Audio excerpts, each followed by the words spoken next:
The year is 1823, an aged and frail Antonio Salieri sits alone in his darkened room, the weight of his sins crushing his soul. He has summoned a priest, desperate for absolution, desperate to confess. Mozart! I killed Mozart! The confession hangs heavy in the air, a chilling whisper from a man on the brink of oblivion. Salieri, once the celebrated court composer to Emperor Joseph II of Austria, now stands accused of the unthinkable, the murder of Wolfgang Amadeus Mozart, the divine genius who had graced the world with his celestial music. The scene is both horrifying and deeply unsettling. How could Salieri, a man renowned for his piety and devotion to music, commit such a heinous act? What dark obsession, what festering envy could drive him to such lengths? As Salieri recounts the events that have led him to this moment of utter despair, we are drawn into a tale of rivalry, jealousy, and the destructive power of unfulfilled ambition. Salieri's tale begins in his youth in the small Italian town where he was born. A devout boy, young Antonio discovers a love for music, a passion that burns with the intensity of religious fervor. I vow to serve God through my music, to live a life of virtue and artistic excellence. His talent is undeniable, his dedication unwavering. He rises quickly through the ranks, his fame spreading beyond the confines of his small town.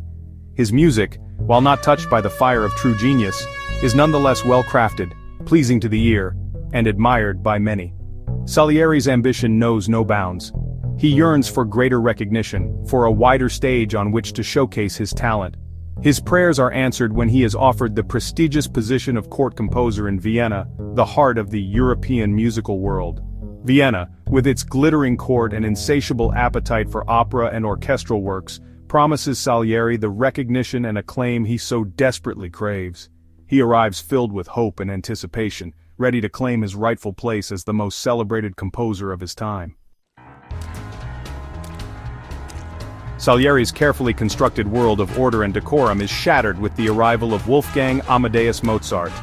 The young Mozart, barely more than a child, possesses an extraordinary gift, a natural genius that transcends anything Salieri could ever hope to achieve. Salieri's first encounter with Mozart is a moment of profound shock and disbelief. In Mozart's music, I heard a purity, a depth of emotion, a divine spark that was entirely absent from my own work. The music flows from Mozart effortlessly, like a gift from the heavens, while Salieri, for all his hard work and dedication, can only produce pale imitations. Laughs. This is just a little something I came up with. The realization of Mozart's superior talent strikes Salieri to the core. He is forced to confront the limitations of his own abilities, the painful truth that he will always be a step behind, forever in the shadow of this child prodigy. His initial admiration for Mozart's music quickly curdles into a bitter envy, a corrosive jealousy that will consume him from within.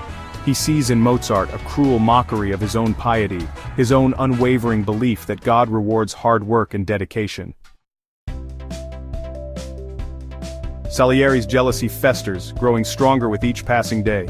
He sees Mozart squandering his gift, behaving with a reckless abandon that Salieri finds both infuriating and deeply unsettling. How could God have bestowed such a gift on someone so undeserving? Mozart is brash, impulsive, and seemingly unconcerned with the conventions of courtly life. He mocks those in authority, indulging in childish pranks and bawdy humor that offend Salieri's sense of propriety. Salieri's resentment towards Mozart begins to poison his soul. He sees Mozart's successes as his own failures, his triumphs as personal attacks. The laughter and applause that greet Mozart's music are like daggers to Salieri's heart, each ovation a reminder of his own perceived mediocrity. I must find a way to diminish his brilliance.